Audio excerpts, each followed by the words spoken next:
Chiropractors, what do your patient retention strategies look like?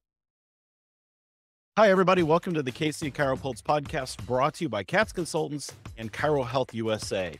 I'm Dr. Michael Perusich, and I'm joined by my co-host, Dr. Troy Fox. Troy, patient retention, kind of important, right? Oh, I think there's probably nothing more important than patient retention strategies if you want to be happy in your practice. Yeah, If and you if you don't want want to to, grow it long term. yeah, if you don't want to be the dog chasing your tail all the time, you have to have patient retention. And it's very easy to do. That's the crazy thing about it is it's something that once you build into your practice, it is so helpful. And all it does is breeds more communication with your patients. So it's a wonderful concept from start to finish. It really is. Just to kind of lay out what do we mean by patient retention strategies, in case you don't know out there. We're just talking about retaining patients in care. So, and that takes on a couple of different phases. One is retaining patients in the acute phase of care so that you get the outcomes that you hoped you would get for them, but also retaining them in the practice long-term for long-term chiropractic care, maintenance care, wellness care, whatever you call it in your practice. You know what I'm talking about. And because it's at that point when you retain patients, it's at that point that they become very important people to your practice.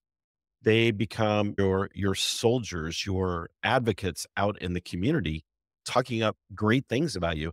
And patient retention strategies not only help you grow your practice, help you have a happier practice, but it helps you get more referrals. And Troy, I don't know about you, but would you rather have more referrals, or do you want to go out there and do spinal screenings all day long? I want more referrals all day Absolutely. long. And you really look at it, and this is something I say to a lot of my patients. Our goal in this office for you is that we get patients well and that we keep you well. And I put Exactly. more focus on keeping you well than I do getting you well. Yep. And I think as chiropractors, we know that is really the end game in the long term. When we start talking about Wolff's Law and we start talking about plastic deformation and DJD and knowing that it is not a disease of old age. Otherwise, why did your fifth lumbar age 30 years faster than your L4, L5 disc space? So Right. we know as well that degenerative changes happen dramatically in certain areas of the spine, and they happen as a result of loss of range of motion. Happen as a result of hypoxia in the joint. They happen as a result of then the degenerative changes that happen, the loss of basically the annular fibers. I mean, we can get into all the details. Sure. We know this already. We learned this in school. So why are we not imploring to our patients that they change their paradigm from a 911 or what I want to call it, an acute care clinic What is it you always program? call it? The owie practor? Chiropractic practice. Yeah. So the Yeah. only time you go is when you have an owie and it's bad enough that you can't. It's always I have a wedding tomorrow. I need you to get me better. That's the chiropractic approach rather than, hey, how you doing today? Oh, I'm doing great. So what are we working on today? Anything in particular that's giving you any problems, or are we just tuning you up? I mean, literally, that's a conversation that you have with people that are long-term wellness patients because they want to be well. Okay, so let's talk a little bit about why sometimes we don't get to that point with a patient. Mhm. Why do patients sometimes leave the practice too early? I mean, we could probably spend 2 hours on this part, but I think Right? it's an important topic to bring up. What do we see with practices that we work with and in our practices? Why do patients leave early? Number one, poor communication. Can we get a drum roll, please? I mean, Absolutely. Poor that's communication. and sometimes that is trying to drive a nail until you drive it all the way through the board. In other words, some of you are not realizing that your patients have already consulted Dr. Google before they came in today. Surely They have. know their condition inside and out. Some are the ones that just say, lay down on the table. Oh, yep, right there. Yep, you've got, is that hurt right there? Okay, I'm going to adjust that. And you really haven't explained to the patient what's going on. So I think communication from the get-go is very important. And I think it's important for the patient to understand your practice philosophy and what your goal is for them, and does it align with their goal. And I think it's important that you find out if you align with their goal. Once you do that, your communication job becomes much easier because now you're working together as a team. And Communication goes really deep here. So when patients come in, they have a feeling, right? They Mhm, feel pain, but they can't always verbalize that pain. And so we've got to help them bring it from a feeling to a verbalization and then take it to a realization of how chiropractic can fit into that for them and mhm, how there is a need for ongoing care. Because what happens? Far too many people come in, they've got an owie, you get them out of the owie, and they think that's why they were there unless we've communicated with them to help them with that realization that it's more than just the owie. And mhm. I'm not talking about a 2-hour spinal care class on day Mm, 1 here, not at all. It's really a different approach, and we don't have time today to get into the approach of how you break this down, but when you bring that realization to the patient's mind, then all of a sudden they realize they're there for a different reason. They're not mhm, just there for the owie. And I'll give you a great example, the orthodontist. What does the orthodontist do? You go to the orthodontist, why? Because you don't like how your teeth look. They probably don't even hurt. mhm, I don't know, maybe they do, I didn't have braces, but, um, and they talk about going through this treatment plan for 18 to 24 months. Sounds familiar, right? yeah, And go through this treatment plan that, is gonna do what? It's gonna straighten your teeth up, and it's not just gonna be how straight your teeth are, it's gonna be how great your smile is. mhm, So, did people come in because they mm, don't like their smile? That may have been part of it, but they don't like their teeth. They don't mhm, like how their teeth look. So, it wasn't necessarily their smile, it's just how their teeth looked. Maybe they would bite into an apple and they get half of it stuck between their front teeth because of the gap or something. So, we've gotta take it to that extra step, because here's what the orthodontist did. It's not just, "I'm going to straighten your teeth out," but I'm gonna put you on a plan of probably lifetime care that may include retainers, partial retainers. It may include Invisaligns to help keep your teeth straight.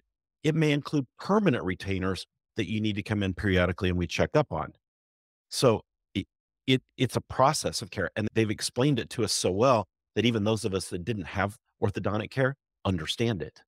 mhm, And most of the patients coming into a chiropractic clinic, especially if they haven't been referred by anybody, don't understand all that. If they have been referred by somebody, what do they typically understand? Well, Bob referred me and Bob had low back pain. I have low back pain. So that must be what you treat as low back pain. They have the blinders on. They don't know yeah, you do other stuff. And, or they're referred by Bob, who comes in once every 6 weeks on a maintenance plan. And that's what they're expecting. Well, you're going to get me out of my 9 out of 10 pain and I don't have to come back for 6 weeks. So you got to think about all these kind of things and bring it into your patient communication as quickly into the conversation as you can. yeah, and I think that brings into play what we're really trying to get at. If you drill down on this, what are we really trying to do? I'm trying to find out why you're really here. Yeah, Because you've had back exactly. pain over time. How long have you had back pain? Oh, last couple years off and on. It was worse 6 months ago. This time, actually, it's almost gone today by the time I got here. But yeah, yesterday it was really bad. And so I'm hearing all this pain. But what I want to know is, what are you really here for? In other words, what is it keeping you from doing at this point? Because if I get into lifestyle changes and how it's impacted the fact that you can't get down on the floor with your grandkids, you can't play golf, you can't go ride bike, bowl, whatever it may be. Now we're talking a strategy at that point to get you back to life. Yep. And that's really what we offer people. Not only that, but we offer longevity, because once you get out of that functional care phase or that acute and functional care phase, and you get into more of a wellness strategy, now what are we trying to achieve? I'm trying to achieve the least amount of damage to your joints over a long period of time to give you function later in life so you can continue to do what? The things that you just told me that you want to do. And you can't do right now. Yeah. So we're about to fall into, I think, some good communication strategies. So before we hit that, let's take a quick message from our sponsors, Chiro Health USA and CATS Consultants. We're talking about patient retention strategies here. We'll be right back. So we all feel it. Rent or dining out, gasoline or movies. As a matter of fact, the dollar is not going as far for a whole host of reasons, and it's impacting everybody regardless of your financial situation. Did you know that 38% of the overall population is having to reconsider how they're spending their money just to afford the health care they need? And if you break it down further, 26% have actually delayed the health care that they need, including going to see you, the chiropractor. So here's what we need to know about the breakdown in demographics. You would think that someone who's making $120,000 or more would be continuing their care right now. But the actual number is 18%. 18% of that group is actually putting off healthcare. And that's a group of people making six figures. When you take that same information all the way down to a group making 40,000, that number is much higher. It's closer to 40%. So it's never been more important than now to make sure you've made it easy for your patients to come see you, that you have choices for them, and you understand what they're going through at home. We want to make sure your practice thrives during this time, and we encourage you to learn about what ChiroHealth USA can do for you and your practice, and making it easy for patients to see you and continue care. All right, everybody, welcome back to the KC Wow, I can't even talk. The KC CHIROpulse Podcast, helping doctors keep their pulse on success. So we're talking about patient retention strategies, and we're really starting to dive into this whole idea of what is effective communication. Troy, I think you kind of started down that road when we took our break. Mm-hmm. And I'm going to throw one word out: empathy. Empathy. We have to walk into the patient exam. So the first time we ever see the patient, we have to walk in, not with our doctor coat on, not with our knowledge coat on, but we need to walk into that room with our empathy coat on. So we listen to the patient. And I would add to that, put your psychologist hat on over the top of your empathy coat, because True. you also need to read the patient and figure out where they're at right now. Because some people are going to walk in very closed off. We had a discussion about this the other day. Let's think about our geriatric patients. In a lot of cases, they have been to multiple doctors, and some are very open to what those doctors say. But what I've seen is we have a segment of patients that really don't want to spend money, don't want to get care unless they got a leg falling off. And so they're going to Right. come in with a very defensive posture to begin with. So you have to identify, is this person open to what I'm saying up front? You're the doctor. I'm here because I want to hear what you have to say. Or is it somebody with a wall up in front of you in the initial that you really need to work on softening that wall so you can find out what's going on? That person takes a little more time, but you can't just bulldoze through that because they're not going to allow it. Yeah. Yeah. No, that's exactly right. And I can tell you a great story about that. I had a PI patient one time, kind of a young guy, and he comes in, we did the evaluation, and everything. And before the end of the first day, he asked me, "Aren't you going to get me out of pain today?" Mm. And this kid was literally in like 7 or 8 out of 10 pain, neck, mid back, shoulders, low back. He was a mess. And I said, "We're going to do our best, but it's going to take time." I no sooner said that, he jumped up out of the chair. He was going to punch me out. I mean, this is sometimes the kind of patient you get walking Right. in the door. Well, by the time I finally got him out of pain and back to maximum improvement, he and I kind of become buddies. Mhm. So we've got to remember that, yeah, some people come in closed off. Some people are going to come in mad and frustrated with their condition. Some people are going to come in loaded for bear. Some people are going to come in bringing you cookies. You're going to see all those and everything in between. We've got to learn how to develop great communication skills for almost every type of patient that could walk in your door. Now, I'm not going to say there's not the patient that walks in that just isn't going to do anything, and you probably should fire them. You need to learn Mhm. how to do that too. But we need to learn how to personalize our communication directly to the patient, so we start building those relationships right up front, because that's part of what retains patients in care, Mhm. is building that relationship. Yeah, and once you start to build that relationship, you can't rush that right at the beginning. I know as we walk in, we're all on a time schedule. I had Sure. that happen to me this morning, actually, Sure. where I had a patient that was 92 years old that came in. I already knew we were going to be fighting the clock. That when you've got somebody that's 92, because they move a little bit slower, Sure. they've probably got a little bit more history to tell you about. And so I knew going in that I had to do one of two things: either cut that patient off, which wasn't going to happen, or I had to make sure that I was very efficient with the things that I said and did. In other words, I need to hear the patient's story. I don't need to extrapolate. I don't need to talk more about what's going on. Let's find out what's going on with you. Really listen, really put it together. Go ahead and give them affirmation that I'm hearing. So what you're telling me is blah, blah, blah.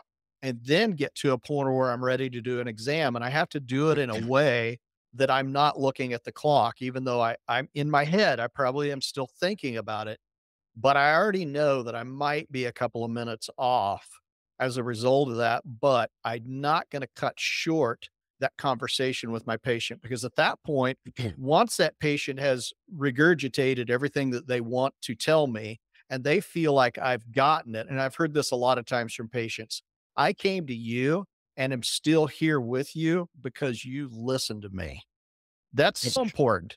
And it doesn't mean that you have to have a 15-minute conversation every time you adjust them, but if you true. give them that up front and you don't rush that portion of it, a lot of us want to rush right to exam. I want to get you in a position for straight leg raise right now because I want to know what's causing your low back pain. They're not ready for that. They want to talk to you a little bit. And so some of our younger patients, you get them there a lot quicker. They tell you what they need to tell you, and it lasts about 30 seconds. Great. And then sometimes it lasts longer. So that is one of the big keys when you're being empathetic and when you're using your psychology to understand where the patient's coming from.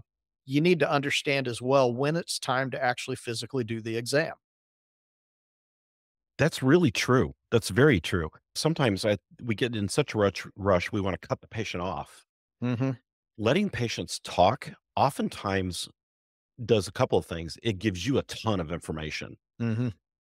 is if you sift through it correctly. But number two, it also helps them get to that point where they can verbalize the feeling of what they're having into something that's real, a realization that they can actually go, oh, now I understand why I'm here. And when you get the patient to that point, so when patients 20 years ago, Troy, were information-based patients. Hmm. They didn't Yeah. know a lot about chiropractic. The internet was kind of new and so forth. And so their ability to research was limited. It was just, I don't want to say just word of mouth about chiropractic, but kind of was in some ways. Today's patients are different. They have all the information at their fingertips. They're needs based today. They want you to fulfill a need. They already Hmm. know as much about chiropractic care as they want to know. Otherwise, they wouldn't have called your office. They already want to be your patient. That's why they called your office. We just need to help them understand what their need is. Right. Which sometimes does lead into a little more education. I don't want you to think Sure. that you can't Oh, ever yeah. You tell don't them cut off the anything, education. Yeah. but you may have a starting point that's a lot farther along than you thought it was, which actually to me seems like a win because they come in armed with information and all I have to do is put the finishing touches on it to get them to understand what care looks like, what different phases of care look like, and why it's important that they follow through with care. It becomes easy at that point. In my opinion, the report of findings today is so simple. Mhm. The chiropractic education component happens at your table on each visit. You give them a little bit each time. Here's what we're doing. Here's why we're doing it. Here's Wolf's Law. Isn't that cool? That's when you bring that stuff to them. Right. What they need to know up front is, can you help me fulfill my need? That's how people accept care. And so once you get them to accept care and then they understand care along the way, and you've set your goals correctly, now by the time you get to the maintenance point, they're excited and ready to go. Yeah. It's you're taking the braces off and giving me the retainer. This is cool. I made progress. And then to add into that, now you have got a built-in group of folks that are willing at that point to either give you a review on Google or they're willing to do a testimonial that you can put up online. And what's important about that is, and I'll give you an example. I had a guy today come in and talk to me, and he had been on maintenance care for, I don't know, 8 or 9 months now. And since I had taken over this practice, he had been basically coming in whenever he hurt bad enough that he felt like he needed to get adjusted. So he was self-directing care. Sure. I talked to him about the benefits of wellness. He followed through with what I said. And today was amazing because he looked at me today and he said, Doc, I just want to let you know, you putting me on maintenance was a life changer for me. He said, when I get up in the morning, I don't have any pain now and I've got my life back. He said, I cannot believe how easy it was for me to get my life back when I thought I was going to have to live with this pain for the rest of my life. And he said, you convinced me that it would be important for me to get periodic care and what the benefits would be. And I did a little education with that about why it would be beneficial and how we would make forward progress by giving him care. And he chose to do a month time frame. And I told him it'll happen a little slower if we're doing it a monthly rather than every 2 weeks or every week or whatever. But the eventual point of the conversation was when he told me that, I got goosebumps on my arms. I was Yeah. excited about Oh it, yeah. It's so awesome. excited because I made a change in this guy that he thought would never happen. Do you think that guy trusts me as a doctor? Absolutely. Sure. Now, if I'd have continued the status quo and said, I know you've been coming in just when you hurt, why don't you just call me?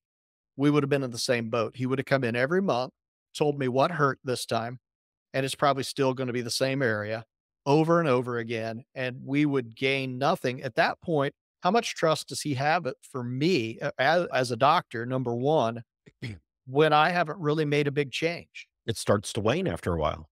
Yeah, all I did was made you feel better for a few days, and then you're right back where you were. Yeah. So when you make a long-term change with the patient, that is a really rock solid way to create retention. And that's not going to happen with every patient that walks through your door. No, it's not. But that should absolutely be a goal. Hmm. And along with that, when you get that patient who has that miraculous turnaround and gets their life back, gets their function back. If you don't put them on a regular care plan and they relapse and that's when they come back and that's all that ever happens is they go away for a while, 6 or 8 weeks, they relapse, they come back, you get them out of pain, they go away for 6 or 8 weeks, they relapse, they come back. When you get into that cycle, you degrade that patient's experience with you. Hmm. And so it's imperative that you help the patient understand that, hey, 6 or 8 weeks isn't going to work. Two or Yeah. 3 weeks is probably where you need to be. And And sometimes your patients will even tell you that, which is yeah, great. Once you get into that cycle, they'll go, I don't think 4 weeks is working for me. Can we drop back to 3? So think of it this way. You buy a new cell phone and the new cell phone goes haywire on you. You take it back down to Verizon. That's my provider. So I take it mine down to too. Verizon and they fix my cell phone and it works again for 2 weeks. Then all of a sudden I get locked out of everything and I take it back and they fix it again. And then 2 weeks later, now all of a sudden I can't send or receive calls. That could be because the whole world got hacked, but maybe not. But if it's just my phone, and then I take it back again, now the back cover's fallen off and the battery's not doing very well. Am I eventually going to lose faith in that product? Yeah, real quick. Yeah. So as you think about that, you have to realize that status quo for your patients is not good enough if they're not getting the results that they want. So for you to have an effective retention strategy, you have to have an effective strategy for your patient to retain and hold function over time. It can't just be cookie cutter. Everybody goes to a month or 6 weeks or 8 weeks or whatever. Right. You have to work with the patient. Now, if the patient just flat refuses and says, I'm not into all that stuff. If you can only get them to come in once a quarter, it's better than nothing. But then at that point, you explain you're not going to get the same results that somebody that's coming in every 2 to 4 weeks is going to get. And Yeah. that's just bottom line. But I'm not afraid to tell people that because then once they get tired of still not feeling good, they eventually will go, doc, I think I'm ready to try that monthly thing. Yeah. I'm ready, and then we can wean it down from there. If 4 weeks is good, great. If we need 3 or 2, now the conversation is open. Hey, why don't we do this? And so you preempted that patient by saying, okay, we'll do it your way, but Hmm. you're not going to get the results you want. And when you don't get the results you want, this is what I used to tell them. I'll see you 2 or 3 times like that. But then about that third time, I'm going to look at you and I'm just going to smile and cross my arms. Because at Right, that point, if we're not going to do it my way, I'm done with you. Because if we're right. just going to keep degrading your experience with chiropractic care, I don't really want to play that game. I'm Yeah, about helping people understand the true value of chiropractic care and the benefits of making it part of their lifestyle so that they can keep doing the things they want to do. And that is not repeating the pain cycles over and over again. That is Boom. 100% true. And that is the bottom line to retention. You have to be willing to put your doctor hat on Yep, if you want retention. You can no longer allow the patient to self-direct care or ask them what they want to do, exactly. because you know what they want to do? Not come back at all because they're busy. And I Yeah. get it. Mhm. You know, there are days, and I don't know about you guys, but there are days for me that I get out of the office and I'm scheduled to go get adjusted that day. And I have to force myself to get in the car and go get adjusted because you know what? I got 18 other things I need to go do. I could pull out of my parking lot and make a right turn instead of a left really easily. Sure. But I have to know I want to take care of myself. I have to want it. Your patients have to want it as well. So for them to create a mindset where they want to be in your retention model or in their retention model, they have to buy into the care. And that Absolutely. and that takes you directing them. And one more thing, you've got to get your staff involved in this process too.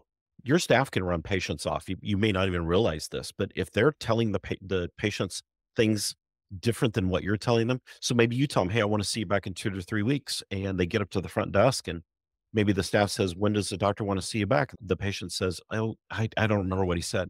Well, let's just put you down in a couple of months. How would that be? I mean, Mm. that's going to begin to degrade that patient experience because now the patient thinks, "Oh, wait a minute. I think the doctor told me more frequently than that, but you're saying 2 months, you're the one scheduling, so that must be right." Mhm. So everybody in your office has to be on the same page, and your staff should be emulating the same communication in the same style that you do to patients. They should be emulating that. Which is really easy to do. All new It's super staff that easy. come in and work with you should either shadow you or be it within earshot when you're working with patients so they can hear the verbiage that you're using. So that way they start to mimic that verbiage. Because quite frankly, docs, you guys are the ones in charge in your practice. Yep, Don't absolutely. don't duck your head in the sand and hope that the staff is able to schedule that patient for their next appointment in a timely manner because that's not their job. Their No, job is to follow up on what you've said. it's exactly right. Be the leader of your practice, be the Yep. leader of your staff, be the leader of your patients. We covered about 800 things already. I Whew, mean, we literally, did. this is like a master class, and there's so many ways we could go. That's the thing. If you guys listen to our podcasts all the time, you guys listen and you hear, oh my gosh, there's 80 different directions they're going, but you have to realize there's an interconnected web to everything that we do. One thing leads to another, which leads to two other things, and you will never nail it all down. Even in my practice on a daily basis, we are constantly working to be better for our patients.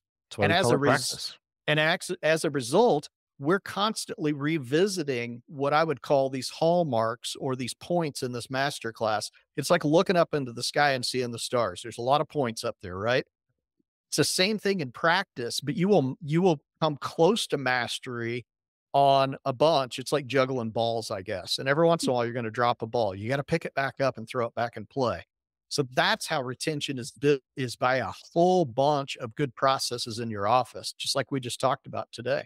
Absolutely. And don't be afraid to listen to this podcast again and work on these principles. And if you need help, give us a call. That's what we do at CATS Consultants. We help doctors improve their practices, bring success into the practice, bring the fun back into practice, and above all, make the practice profitable and great for your patients as well. So check us out at catsconsultants.com. We've got all kinds of free downloads on there. Subscribe to the podcast. Make sure you tell your friends about it. Our podcast is growing like crazy. So we appreciate everybody out there listening. And I want to thank our sponsors, Chiro Health USA, as well as CATS Consultants. All right, everybody. Thanks for tuning in to the KC CHIROpulse Podcast. We will see you next time. See ya.